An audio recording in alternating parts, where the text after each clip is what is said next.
नवाब शाह में ट्रेन हादसे के 18 घंटे बाद डाउन ट्रैक बहाल कर दिया गया है। पंजाब से कराची जाने वाली ग्रीन लाइन और हज़ारा एक्सप्रेस कराची के लिए रवाना कर दी गई। रेलवे हुकाम का अब ट्रैक पर तेज़ी से काम जारी है, जल्द बहाल करने का ऐलान किया। हज़ारा एक्सप्रेस के खौफनाक हादसे में 35 मुसाफिर लुक़मा अजल बने। ख़वातीन और बच्चों समेत 70 से ज़ायद अफराद ज़ख्मी अस्पतालों में ज़ेर इलाज हैं। मुसाफिरों के अहल खाना की सहूलत के लिए कराची कैंट स्टेशन पर डेस्क कायम कर दिया गया है। अपडेट करें आपको, हज़ारा एक्सप्रेस के खौफनाक हादसे में 35 मुसाफिर लुक़मा अजल बने। 70 से ज़ायद मुसाफिर अभी तक ज़ेर इलाज हैं, जिनको तिबी इमदाद दी जा रही है। नवाब शाह में ट्रेन हादसे के 18 घंटे गुजरने के बावजूद डाउन ट्रैक को तो बहाल कर दिया गया, लेकिन अब ट्रैक की बहाली के लिए अब भी काम तेज़ी से जारी है। ऐलान किया जाता है कि अब से कुछ घंटे बाद अब ट्रैक को भी बहाल कर दिया जाएगा। रेलवे हुकाम का अब ट्रैक बहाल करने के लिए कुछ घंटे बाकी हैं और बताया जाता है कि कुछ ट्रेन जो है वो बहाल कर दी गई हैं। हज़ारा एक्सप्रेस और साथ ही साथ दीगर रेलवे लाइंस जो है वो बहाल कर दी गई हैं। नवाब शाह में ट्रेन हादसे के 18 घंटे बाद डाउन ट्रैक को बहाल कर दिया गया है, जिससे ट्रेन का जो निज़ाम है वो मुतासर हुआ था और अब से बहाल होना शुरू हो चुका है। अब ट्रैक के बारे में बात की जाए तो अब ट्रैक को बहाल करने के लिए तेज़ी से काम जारी है। रेलवे हुकाम ने कहा है कि तेज़ी से काम कर रहे हैं, जल्द बहाल कर दिया जाएगा। नवाब शाह में ट्रेन हादसे के 18 घंटे बाद डाउन ट्रैक बहाल कर दिया गया है। 10 बोगियां थी जो कि रेल से गिर गईं और उलट गईं, जिसकी वजह से यह हादसा पेश आया। पंजाब से कराची जाने वाली ग्रीन लाइन और हज़ारा एक्सप्रेस कराची के लिए रवाना कर दी गई है। रेलवे हुकाम ट्रैक अब पर तेज़ी से काम जारी है। मज़ीद क्या तफसीलात हैं, हमारे साथ मौजूद हैं नुमाइंदा न्यू न्यूज़ इमरान काशिफ। इमरान, बताइएगा, 18 घंटे गुजरे हैं इस हादसे को, डाउन ट्रैक बहाल कर दिया गया है, अब ट्रैक पर अब भी काम जारी है? जी बिल्कुल, गुज़िश्ता रोज सराहरी रेलवे स्टेशन के करीब हज़ारा एक्सप्रेस हादसे में 28 जिंदगियां लुक़मा अजल हो गई थी और जो ट्रेन हादसे के 67 शदीद जख्मी मुसाफिर जो है नवाब से मुंतकिल किए गए। मजीद में बताता चलूँ, 18 घंटे बाद रेलवे ट्रैक डाउन जो है वो बहाल किया गया है, जहां कराची और पंजाब से दोनों तरफ के आने जाने वाली जो ट्रेनें हैं उनको उस ट्रैक से रवाना किया जा रहा है। जबकि 11 अप जो ट्रैक है उस ट्रैक को बहाल करने का सिलसिला इस वक्त जारी है और रेलवे अहकाम के DN, DS और दीगर अफसरान पाक फौज के दस्ते खसूसी उसमें पेश हैं और अपने उस ट्रैक को बहाल करने की कोशिश की जा रही है। रेलवे अहकाम DN जो हैं डिप्टी इंजीनियर हैं अपना मौलम आफरीदी साहब, उनका कहना है कि दोपहर 2 बजे तक जो है अब ट्रैक को भी हम बहाल कर दिया जाएगा ताकि दोनों ट्रैक से ट्रेनें जो है रवाना हो सकें। इमरान, ये बताएगा, अभी तक 35 अफराद के इस जाम बहक होने के हवाले से तफसीलात सामने आई हैं। 70 से ज़ायद अफराद हैं जो कि मुख्तलिफ अस्पताल में ज़ेर इलाज हैं, उनकी कैसी हालत है? जी मैं बताता चलूँ कि कल वज़ीर आला सिंध और कोर कमांडर पाक फौज जो है वो जिस वक्त आए नवाब शाह का दौरा किया है, उसके बाद जो है हंगामी सूरत हाल में रेस्क्यू तबी इमदाद जो है वो सब मुतासरा जो जख्मी हैं मुसाफिर उनको दी गई है और 67 के शदीद जख्मी जो अफराद हैं वो नवाब शाह हॉस्पिटल में जो है वो ज़ेर इलाज हैं, जिसमें से चंद लोगों को कराची या हैदराबाद रवाना किया गया है, जबकि 80 से ज़ायद जो लोग हैं जख्मी नॉर्मल थे उनको तिब्बी इमदाद देके कल ही घरों के लिए रवाना कर दिया गया था। इमरान, डाउन ट्रैक पर तो काम जारी था, जिसके बाद बहाल कर दिया गया डाउन ट्रैक को। अब ट्रैक के बारे में बताया जाता है कि दोपहर तक बहाल कर दिया जाएगा। वहाँ पर अपनी के अभी कितना मलबा पड़ा है? जी इस वक्त जो है डाउन ट्रैक के जो लेफ्ट और राइट साइड जो दोनों साइडों पर जो है 10 बोगियां जो लटकी थी हज़ारा एक्सप्रेस की, उनको खसूसी रेलवे ट्रेन जो है रेस्क्यू वाली उस कैन से हटाया गया है। रात 5 बजे तक मैं खुद और 4 बजे तक उसमें वहाँ पे मौजूद रहा और ये ट्रैक जो है 5 बजे वहाँ बहाल किया गया है डाउन ट्रैक का। लेकिन जो इस वक्त पटरियाँ जो रेल की हैं वो इस तरह से नहीं है इस वक्त भी कि कोई ट्रेन इस वक्त वहाँ से फुल स्पीड, यानी कि मैं समझता हूँ कि वो 10 की स्पीड से भी नहीं जा सकती। नॉर्मली तौर पे उसको बहुत तहम्मुल के साथ ड्राइवर अगर ट्रेन को लेकर जाए तो वो काबिले समझने के जाने वाली काबिल हो सकती है। अगर थोड़ी भी स्पीड ली तो खुदा ना खास्ता मुमकिन तौर पे कोई ऐसा हादसा दोबारा रोनुमा ना हो। इमरान, वज़ीर रेलवे ने खदशा ज़ाहिर किया है कि हो सकता है तखरीब कारी की गई हो और टेक्निकल फॉल्ट ना हो। इस हवाले से वहाँ पर जो मौजूद टेक्निकल ज़राए हैं उन्होंने ट्रैक का मुआयना किया है, उनकी जानिब से क्या इंकशाफात सामने आए हैं?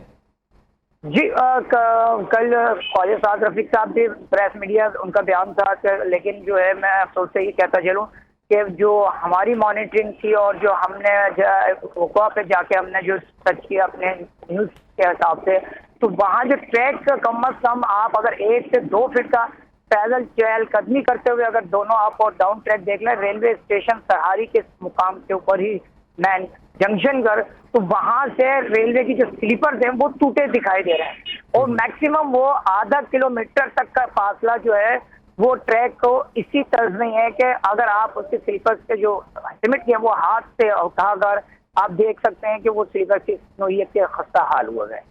इमरान, तहकीकात का हुक्म दिया गया है, क्या लगता है ट्रैक की, आप जिस तरह की सूरत हाल बता रहे हैं कि ट्रैक भी ख़राब था, फ़ंड्स जारी किए जाते हैं ट्रैक की बहाली के लिए मुख्तलिफ जगहों से, क्या इसमें करप्शन के भी आसार नज़र आ रहे हैं? जी बिल्कुल, रेलवे इंजीनियर का अहम किरदार होता है इसमें।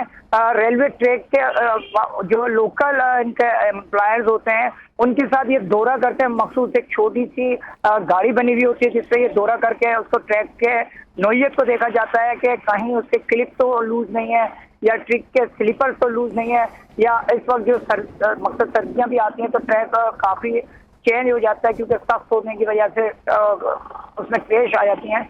लेकिन इस वक्त जो बारिश है और गुजरी थी, सैलाब की सूरत हाल थी, उससे तो इतना समझ लें कि ट्रैक खराब हो चुका था कि इसको दोबारा बेहतर करने की जरूरत थी और हंगामी तौर पर उस दौरान ट्रैक पर पैसे भी बहाल किए गए गवर्नमेंट की जानिब से और दावे भी किए गए कि फौरी तौर पर रिलीफ दिया जाए, क्योंकि 15 से 20 दिन तो रेलवे ट्रैक बिल्कुल इस तरह से डूबा था जैसे यहाँ पर ट्रैक है ही नहीं, पूरा दरिया बना हुआ था। लेकिन उसके बाद ख्वाजा साद रफीक खसूसी तौर पर DS सखर के हमरा घोटकी से लेकर टंडो आदम तक का जो उन्होंने दौरा किया था उसमें उन्होंने मॉनिटरिंग किया था, जो उसमें नवाब शेख के मीडिया से भी उन्होंने बात करना नागवार गुजरी थी क्योंकि उन्होंने यही निशानदेही की थी कि ट्रैक बिल्कुल खस्ता हाल है और उसकी बहाली के लिए बेहतर इकदाम किए जाएं, लेकिन उन्होंने उनके कान से जू नहीं सुनी। लेकिन इस वक्त जो है वो सूरत हाल जो है अपना, मैं आपको ये बताता चलूँगा, ट्रैक पे जगह जगह जा बजा नजर आएंगे आपको ट्रैक के स्लीपर टूटे हुए, क्लिप निकले हुए, क्लिप के जो उसके हुक हैं वो ऊपर हुए हैं। लेकिन अब इसको क्या कह सकते हैं कि हकाम वाला की खामोशी है, गफलत है और करप्शन का एक बाजार इन्होंने गर्म किया हुआ है। ठीक है, बहुत शुक्रिया इमरान काशिफ, आपने इस सूरत हाल के हवाले से तफसीलन अपडेट किया। वज़ीर रेलवे ख्वाजा साद रफीक ने भी तखरीब कारी का खदशा ज़ाहिर कर दिया। हज़ारा एक्सप्रेस हादसे की तहकीकात का हुक्म, कहा हर पहलू को देखा जा रहा है, जहाँ बहक अफराद के नामों की फहरिस्त जल्द जारी कर दी जाएगी। मैं सोच रहा था कि अल्लाह खैर करे, 3 दिन रह गए, कोई हादसा ना हो जाए, यकीन करें आप, इससे अब आप कुछ भी कह सकते हैं। सुबह ये मेरी फीलिंग थी और मैंने फिर दुआ की कि अल्लाह खैर करे, खैर का वक्त गुजर जाए, लेकिन ये बुरी खबर आ गई है। कमिश्नर और DIG भी मौके पे पहुंच गए हैं, रेलवे के लोग भी निकल पड़े हुए हैं, कुछ मौके पे मौजूद हैं, एम्बुलेंसेज हैं, इमदादी कार्रवाइयाँ जारी हैं। नवाब शाह और सक्कर के जो हॉस्पिटल हैं उनमें इमरजेंसी नाफिज की जा चुकी है और हमारे पूरा सिस्टम हमारा इस वक्त काम कर रहा है। 2 इम्कानात बाहर लगते हैं, चूंकि अभी कोई तहकीक नहीं हुई, पहले तो रिलीफ का काम होगा फिर इन्वेस्टिगेशन होगी। या तो ये कोई लाइन में मैकेनिकल फॉल्ट है या ये फॉल्ट डेवलप किया गया है, ये तखरीबकारी भी हो सकती है और ये मैकेनिकल फॉल्ट भी हो सकता है, लेकिन इसका फैसला FGIR करेंगे जो federal government inspector of railways है। दीगर खबरों में ज़िमनी इंतखाबात की बात करें तो KP के 2 अजला में तहसील नाजिम के लिए ज़िमनी इंतखाबात हुए। पेशावर के तहसील मेथरा में PTI उम्मीदवार को बरतरी, इनामुल्लाह 16,121 वोट लेकर पहले नंबर पर। गैर हतमी गैर सरकारी नताइज के मुताबिक JUI और जमात इस्लामी के उम्मीदवार दूसरे और तीसरे नंबर पर मौजूद हैं।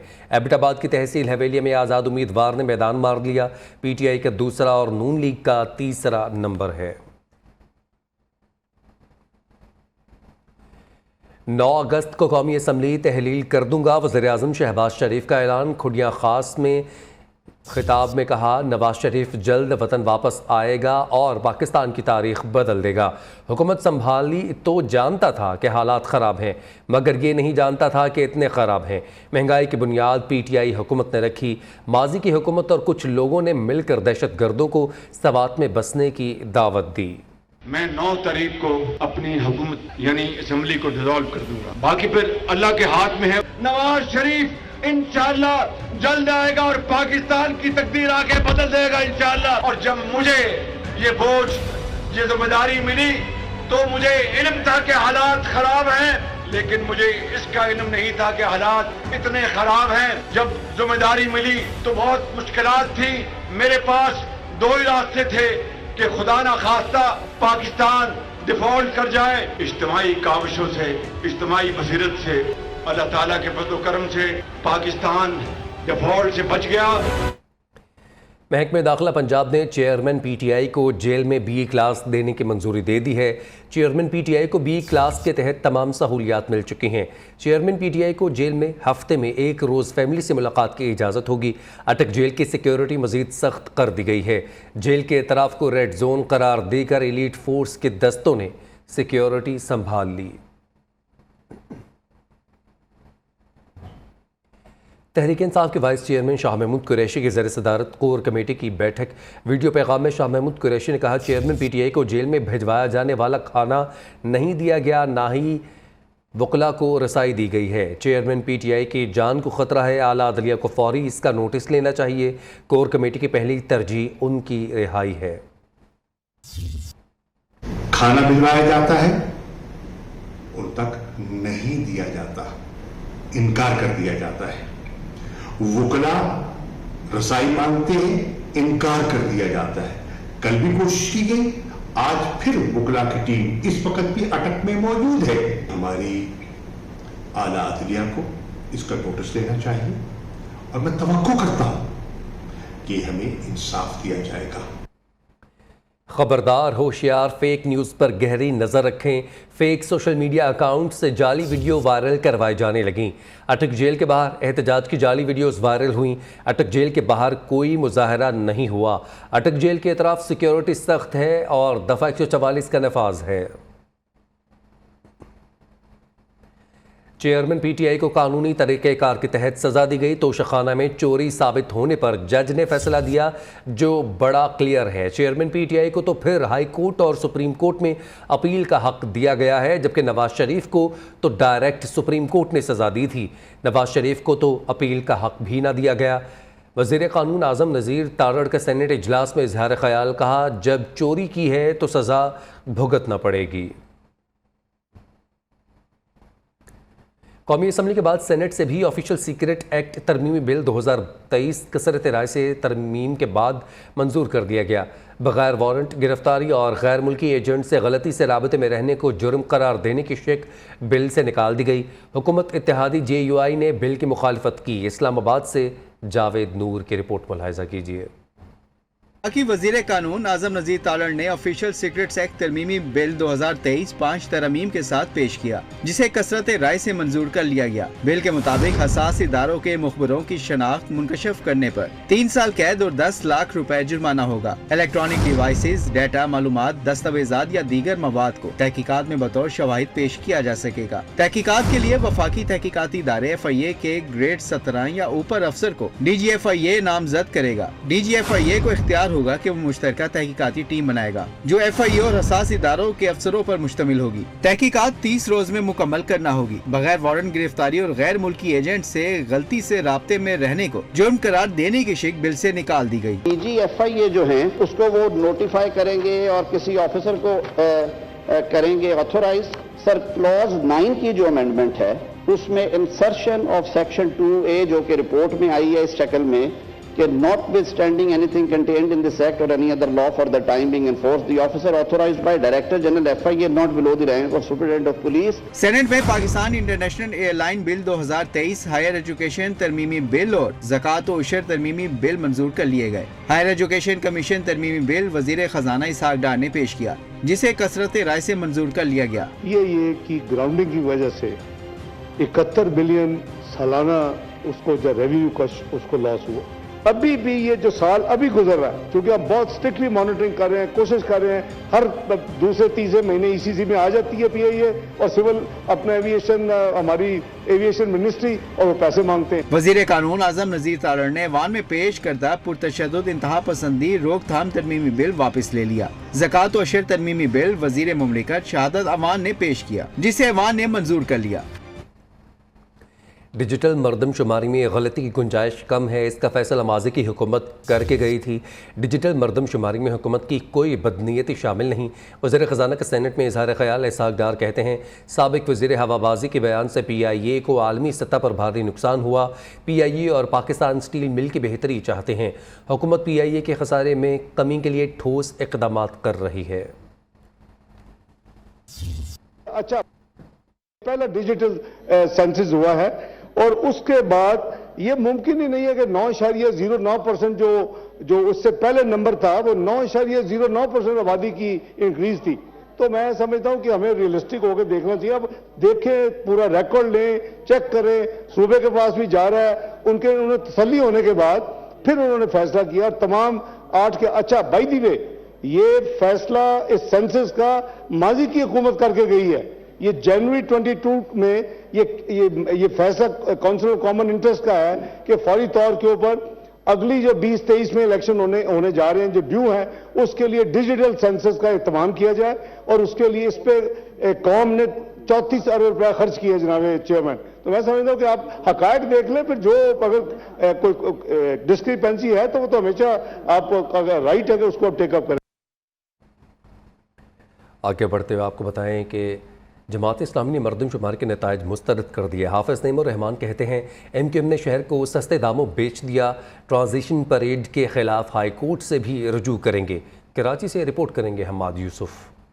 हाफिज नईमुर रहमान कहते हैं, MQM की वजह से पीपल्स पार्टी इस शहर पर मुसल्लत हो चुकी है। शहर के मुंतखब टाउन चेयरमैनों के पास पानी की लाइनें लगवाने का इख्तियार भी नहीं। अगर कोई काम कहीं पर होगा तो उस काम में हम रुकावट नहीं डालेंगे, हम तो काम करवाना चाहते हैं, इसलिए एहतजाज कर रहे हैं। अगर ये बजट कौंसिल में लाते तो कौंसिल का इजलास सेहतमंद तरीके से आगे बढ़ता। अगर ये अब भी अपने तमाम तर कब्जे के बावजूद, यानी इसका मतलब ये नहीं होगा कि हम इनका कब्जा कबूल कर लेंगे, लेकिन अगर ये बातचीत करने के जरिए प्रोसेस को, तामीर और तरक्की के प्रोसेस को आगे बढ़ाना चाहते हैं। जमात इस्लामी को तामीर और तरक्की पे ना कभी एतराज था ना है। हाफिज नईम का कहना था, मरदमशुमारी सही हो तो कौमी और सिंध असेंबली में हमारी नुमाइंदगी बढ़ जाएगी और सिंध वडेरा शाही से निकल जाएगा। अगर हम जितने हैं उतना गिना जाए तो उसके नतीजे में हमारी जो सूबाई असम्बली की सीटें हैं वो 44 के मुकाबले में 65 तक हो जाएंगी, जो 130 का आधा है। आप सोचें कि सिंध असम्बली वडेरा शाही तसल्लुत से निकल सकती है अगर हमारी गिनती एक्चुअल एज पर एक्चुअल काउंट कर ली जाए। हाफिज नईमुर रहमान ने मजीद कहा, इदारा शुमारियात ने खुद कहा लाखों घरों को मरदमशुमारी में शुमार नहीं किया गया। कैमरामैन नुमान खान के साथ हम्माद यूसुफ, न्यूज़ कराची। भारत की खेल से खिलवाड़ की कोशिश पर भी पाकिस्तान का मस्बत जवाब। ICC वर्ल्ड कप 2023 के लिए कौमी क्रिकेट टीम को भारत जाने की इजाज़त दे दी। तर्जुमान दफ्तर खारजा का कहना है, खेलों को सियासत की नज़र नहीं किया जाना चाहिए। क्रिकेट टीम को आलमी कप 2023 में शिरकत के लिए भारत भेजने का फैसला किया है। पाकिस्तान समझता है भारत से दो तरफा ताल्लुकात को आलमी खेलों के बारे में जिम्मेदारियों को पूरा करने में रुकावट नहीं बनना चाहिए। पाकिस्तान का फैसला तामीरी और जिम्मेदाराना रवैये का आगाज़ है। कराची के रिहायशी आमना ने वीज़ा न मिलने पर भारतीय शहरी अरबाज खान ने ऑनलाइन निकाह कर दिया। तकरीब में अहले खाना ने भी मुकम्मल तैयारी के साथ शिरकत की। निकाह समेत तमाम रसूमात वर्चुअल अदा की गईं।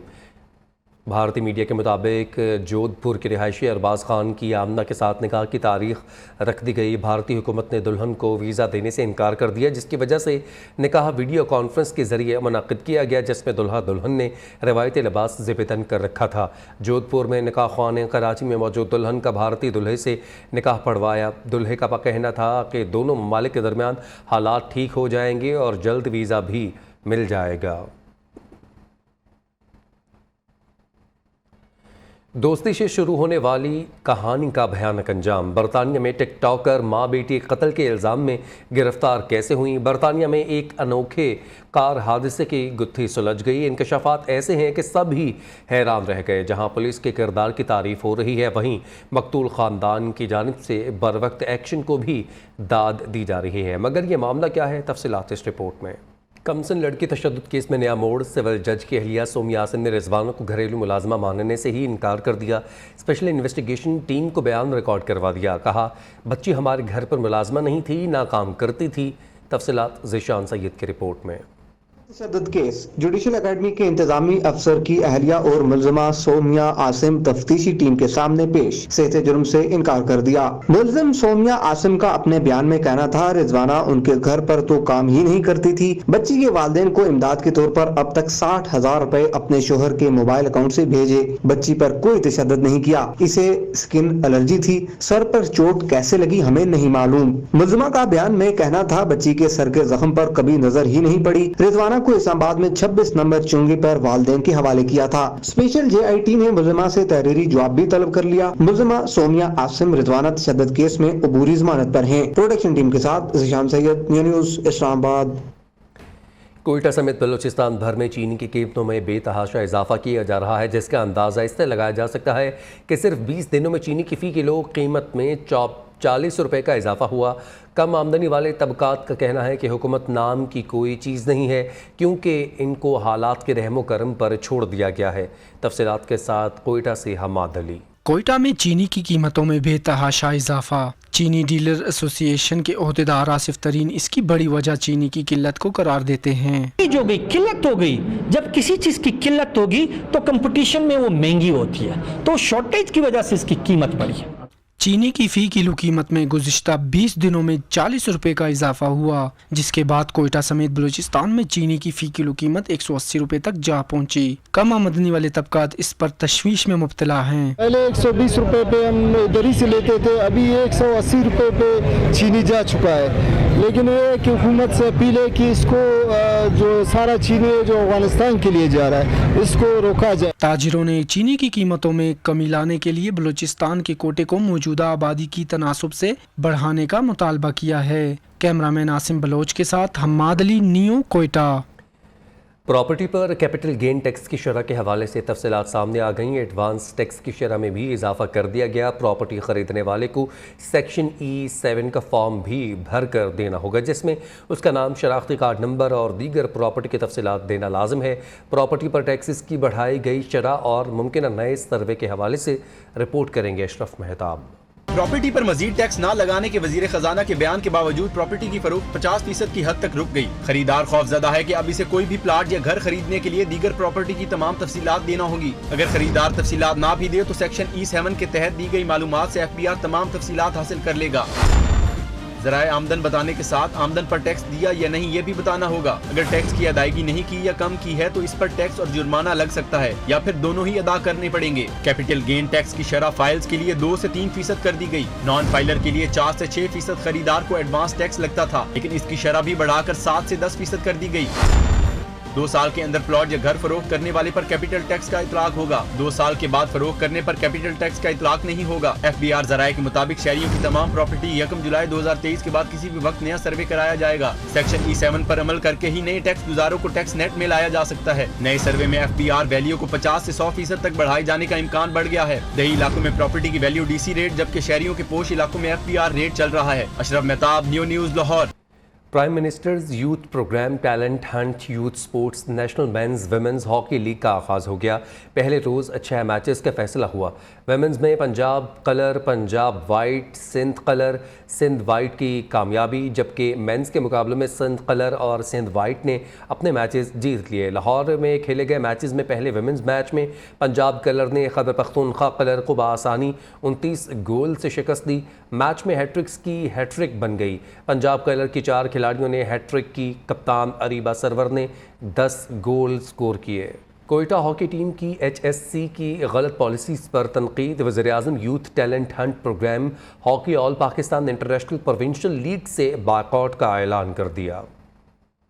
अफगानिस्तान बोर्ड ने पाकिस्तान के खिलाफ वनडे सीरीज़ के लिए 18 रुकनी स्क्वाड का ऐलान कर दिया। हशमतुल्लाह शाहिद टीम की क़यादत करेंगे। अफ़गान टीम में रहमानुल्लाह गुरबाज, इब्राहिम ज़दरान, नूर अहमद, मुजीबुर रहमान, फ़ज़ल हक फ़ारूकी, राशिद खान समेत दीगर खिलाड़ी शामिल हैं। अफ़गान चीफ सेलेक्टर का कहना है कि पाकिस्तान के खिलाफ वनडे सीरीज़ टीम के लिए तैयारियों का बेहतरीन वक्त है। पाकिस्तान टीम का ऐलान 10 अगस्त तक मुतवक्किल है। पाक अफ़गान सीरीज़ का पहला मैच 22 अगस्त को श्रीलंका में खेला जाना है। टॉप एंड T20 सीरीज़ के फाइनल में एंटी स्ट्राइक ने पाकिस्तान शाहीन्स के 46 रन से शिकस्त देकर टाइटल अपने नाम कर लिया। ऑस्ट्रेलिया के डार्विन में खेले गए फाइनल में एंटी स्ट्राइक ने शाहीनों को 186 रन का हदफ दिया। जैक वुड ने शानदार सेंचुरी स्कोर की। बल्लेबाज 59 गेंदों पर 8 चौकों और 5 छक्कों की मदद से 101 रन बनाकर नॉट आउट रहे। जवाब में ग्रीन शर्ट्स मुकर्ररा ओवर्स में 7 विकेटों पर 139 रन ही बना सकी। अरफात मिन्हास ने 41 रन के साथ पाकिस्तान शाहीन्स के टॉप स्कोरर रहे। शाहीनों को इवेंट के पहले मैच में एंटी स्ट्राइकर्स के हाथों ही 59 रन से शिकस्त हुई थी। खातून सहाफ़ी ने बेटे के कातिलों से इंतकाम की ठान ली। पुरस्कार थ्रिलर फिल्म दी गुड मदर का ट्रेलर जारी कर दिया गया। न्यूज़ बुलेटिन से फिल वक्त इतना ही।